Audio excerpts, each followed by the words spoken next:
ಎಲ್ಲರಿಗೂ ನಮಸ್ಕಾರ. Welcome back to Mili kitchen and blogs. ನಾನಿವತ್ತು ಅಂಜಲ್ ಫಿಶ್ ಫ್ರೈಯನ್ನು ಮಾಡ್ತಾಯಿದ್ದೀನಿ. ತುಂಬಾ ರುಚಿಯಾಗಿರುವಂತಹ ಮೀನು, ಮಾಡೋದು ಕೂಡ ತುಂಬ ಸುಲಭ, ತಿನ್ನೋರಿಗೂ ಕೂಡ ಯಾವುದೇ ಕಷ್ಟ ಇಲ್ಲ. ಯಾಕಂದರೆ ತುಂಬಾ ಸಾಫ್ಟಾಗಿರುತ್ತೆ, ಮುಳ್ಳು ಇರಲ್ಲ. ನಾನಿಲ್ಲಿ 1-2 ಸ್ಪೂನು ಖಾರದ ಪುಡಿಯನ್ನು ತೊಗೊಂಡಿದ್ದೀನಿ. ಅದಕ್ಕೆ ಖಾರದ ಪುಡಿಯನ್ನು ತೊಗೊಂಡು ಅದಕ್ಕೆ 1 ಚಿಟಿಕೆಯಷ್ಟು ಅರಿಶಿನ, ಹಾಗೆ 1-2 ಸ್ಪೂನಿನಷ್ಟು ಶುಂಠಿ ಬೆಳ್ಳುಳ್ಳಿ ಪೇಸ್ಟು, ಹಾಗೆ ಹುಣಸೆ ಹಣ್ಣಿನ ರಸವನ್ನು, 1 ಲಿಂಬೆ ಹಣ್ಣಿನ ಸೈಜಿನ ಹುಣಸೆ ರಸವನ್ನು ತೆಗೆದಿಟ್ಕೊಂಡಿದ್ದೀನಿ. ಇವೆಲ್ಲವನ್ನು ಹಾಕ್ಕೊಂಡು ಮಿಕ್ಸ್ ಮಾಡ್ತಾಯಿದ್ದೀನಿ. ಬೇರೆ ಯಾವುದೇ ರೀತಿಯ ಮಸಾಲೆಗಳನ್ನು ಹಾಕ್ತಾ ಇಲ್ಲ. ಬರೀ ಖಾರ ಪುಡಿ, ಅರಿಶಿನ ಪುಡಿ, ಹಾಗೆ ಶುಂಠಿ ಬೆಳ್ಳುಳ್ಳಿ ಪೇಸ್ಟನ್ನು ಹಾಕ್ಕೊಂಡು, ಜೊತೆಗೆ ರುಚಿಗೆ ತಕ್ಕಷ್ಟು ಉಪ್ಪನ್ನು ಹಾಕ್ಕೊಂಡು ಮಾಡ್ಕೊಳ್ಳುವಂತಹ ಮಸಾಲ ತುಂಬಾ ಚೆನ್ನಾಗಿ ಬರುತ್ತೆ. ಖಾರ ಅಂತೂ ಸಖತ್ತಾಗಿರುತ್ತೆ. ಈಗ ಮಳೆ ಬರುವಾಗ ಅಂತೂ ಈ ಥರ ಖಾರವಾಗಿರೋದು ತಿನ್ನೋಕ್ಕೆ ತುಂಬ ಚೆನ್ನಾಗಿರುತ್ತೆ. ಇದಕ್ಕೆ ಬೇಕಾದರೆ ಸ್ವಲ್ಪ ನೀರನ್ನು ಸೇರಿಸ್ಕೊಂಡು ಮಸಾಲೆಯನ್ನು ಈ ರೀತಿಯ ದಪ್ಪಕ್ಕೆ ಅದನ್ನ ಕಲಿಸ್ಕೊಂಡಿಟ್ಟಿರಬೇಕು. ಈಗ ಮೀನುಗಳಿಗೆ ಇದನ್ನು ಹಾಕಿ ಒಂದು 20 ನಿಮಿಷ ಆದರೂ ಇಡಬೇಕಿದು. 20ರಿಂದ ಅರ್ಧ ಗಂಟೆ ಆದರೂ ಇಡಬೇಕು. ಯಾಕಂದರೆ ಇದು ಮಸಾಲೆ ಚೆನ್ನಾಗಿ ಹಿಡ್ಕೋಬೇಕು ಮೀನಿಗೆ. ಯಾಕಂದರೆ ಈ ಮೀನು ಏನಿದೆ ಉಪ್ಪನ್ನು ಜಾಸ್ತಿ ತಗೊಳ್ಳಲ್ಲ, ಹುಳಿಯನ್ನು ತಗೊಳ್ಳಲ್ಲ ಜಾಸ್ತಿ. ಹಾಗಾಗಿ ಈ ರೀತಿ ಮಸಾಲೆಯನ್ನು ಹಾಕಿ ಒಂದು 20ರಿಂದ 30 ನಿಮಿಷಗಳ ಕಾಲ ಇಟ್ಕೊಂಡ್ರೆ ತುಂಬಾ ಚೆನ್ನಾಗಿ ಮಸಾಲೆ ಹಿಡಿಯುತ್ತದೆ. ಇದಕ್ಕೆ ನಾವೇನಂತೀವಿ, ಅಂಜಲ್ ಫ್ರೈಗೆ ಏನಿದೆ ಅಲ್ಲ, ಖಾರ ಈ ರೀತಿಯ ಮಸಾಲೆ ಫ್ರೈಯನ್ನು ಮಾಡೋದ್ರಿಂದನೇ ಚೆನ್ನಾಗಿರುತ್ತೆ ರುಚಿ.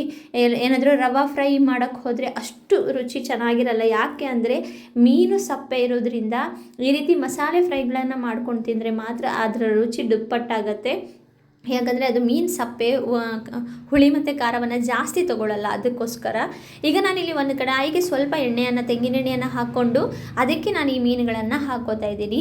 ನಾನಿಲ್ಲಿ ಕಲಸಿಟ್ಕೊಂಡಂತ ಅಪ್ಲೈ ಮಾಡಿ ಒಂದು ಅರ್ಧ ಗಂಟೆ ಇಟ್ಟಿದ್ದೀನಿ. ಅದನ್ನು ಇದಕ್ಕೆ ಹಾಕ್ಕೊಂಡು ಈಗ 2 ಸೈಡು ಚೆನ್ನಾಗಿ ಹೊಂಬಣ್ಣ ಬರುವವರೆಗೂ ನಾವು ಫ್ರೈ ಮಾಡ್ಕೋಬೇಕು. ತುಂಬಾ ಚೆನ್ನಾಗಿ ಬರುತ್ತೆ. ಹಾಗೆ ಸಾಕಷ್ಟು ಮೀನು ಫ್ರೈಗಳನ್ನು ನಾವು ಮಾಡಿರ್ತೀವಿ, ಬೇರೆ ಬೇರೆ ವೆರೈಟಿಯಲ್ಲಿ ಮಾಡ್ತೀವಿ.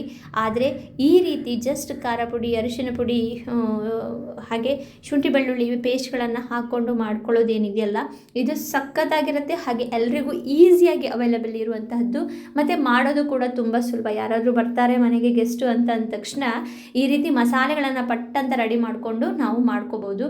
ಅಷ್ಟು ಚೆನ್ನಾಗಿರುತ್ತೆ. ಹಾಗೆ ಈ ಮೀನುಗಳನ್ನು ಜಾಸ್ತಿ ಹೊತ್ತೇನು ಬೇಯಿಸಲಿಕ್ಕೆ ಇಲ್ಲ. ಒಂದು 5 ನಿಮಿಷ ಸಾಕಾಗ್ತದೆ. 2 ಸೈಡ್ಗೆ ಒಟ್ಟಾಗಿ ಒಂದು 7-8 ನಿಮಿಷ ತಗೊಳುತ್ತೆ ಅಷ್ಟೇ. ಯಾಕಂದರೆ ಅಷ್ಟು ಚೆನ್ನಾಗಿ ಬೇಗ ಬೆಂದ್ಬಿಡುತ್ತೆ. ಜಾಸ್ತಿ ಹೊತ್ತು ಬೇಯಲಿಕ್ಕೂ ಕೂಡ ತಗೊಳ್ಳಲ್ಲ. ತುಂಬ ಚೆನ್ನಾಗಿರುತ್ತೆ. ಹಾಗೆ ನಿಮಗೆ ನಾನು ಮಾಡ್ತಿರುವಂತಹ ರೆಸಿಪಿಗಳೆಲ್ಲ ಇಷ್ಟ ಆಗ್ತಾಯಿದ್ರೆ ನನ್ನ ಚಾನಲ್ ಸಬ್ಸ್ಕ್ರೈಬ್ ಮಾಡೋದನ್ನ ಮರಿಬೇಡಿ. ನೀವು ನೋಡ್ತಿರ್ಬೋದು ಈ ಫಿಶ್ ಫ್ರೈ ರೆಡಿಯಾಗಿದೆ. ವಾವ್, ಎಷ್ಟು ಚೆನ್ನಾಗಿ ಕಾಣಿಸ್ತಿದೆಯಲ್ಲ, ತುಂಬಾ ಚೆನ್ನಾಗಿ ಕಾಣಿಸ್ತಿದೆ. ಜೊತೆಗೆ ಅಷ್ಟೇ ಚೆನ್ನಾಗಿ ಬಂದಿದೆ ಕೂಡ. ಒಂದ್ಸರಿ ಈ ಮೀನು ಫ್ರೈಯನ್ನು ಈ ರೀತಿಯಾಗಿ ಟ್ರೈ ಮಾಡಿ ನೋಡಿ, ನಿಮಗೆ ಖಂಡಿತ ಇಷ್ಟ ಆಗುತ್ತೆ. ಹಾಗೆ ನಾನು ಮಾಡ್ತಿರುವಂತಹ ರೆಸಿಪಿಗಳೆಲ್ಲ ನಿಮಗೆ ಇಷ್ಟ ಆಗ್ತಾ ಇದ್ದರೆ ನನ್ನ ಚಾನಲ್ನ ಸಬ್ಸ್ಕ್ರೈಬ್ ಮಾಡೋದನ್ನ ಮರಿಬೇಡಿ. ಹಾಗೆ ಪಕ್ಕದಲ್ಲಿರುವಂತಹ ಬೆಲ್ ಐಕನ್ನ ಕ್ಲಿಕ್ ಮಾಡಿ. ಯಾಕಂದರೆ ನಾನು ಬಿಡುವಂತಹ ಎಲ್ಲ ವಿಡಿಯೋಗಳ ನೋಟಿಫಿಕೇಷನ್ ಮೊದಲಿಗೆ ನಿಮಗೆ ಬಂದು ತಲುಪುತ್ತೆ. ಹಾಗೆ ನಾನು ಮಾಡ್ತಿರುವಂಥ ಇನ್ಯಾವುದಾದ್ರೂ ವೆರೈಟಿ ಆಗಿದ್ದ ರೆಸಿಪಿಗಳು ನಿಮಗೆ ಗೊತ್ತಿದ್ದರೆ ಅದನ್ನು ಶೇರ್ ಮಾಡಿ. ನಾನು ಕೂಡ ಅದನ್ನು ಮಾಡಲಿಕ್ಕೆ ಟ್ರೈ ಮಾಡ್ತೀನಿ. ಹಾಗೆ ಈ ರೀತಿಯ ಹೆಚ್ಚಿನ ರೆಸಿಪಿಗಳನ್ನು ನನ್ನ ಚಾನಲ್ನಲ್ಲಿ ನೋಡ್ತಾ ಇರಿ. Thanks for watching.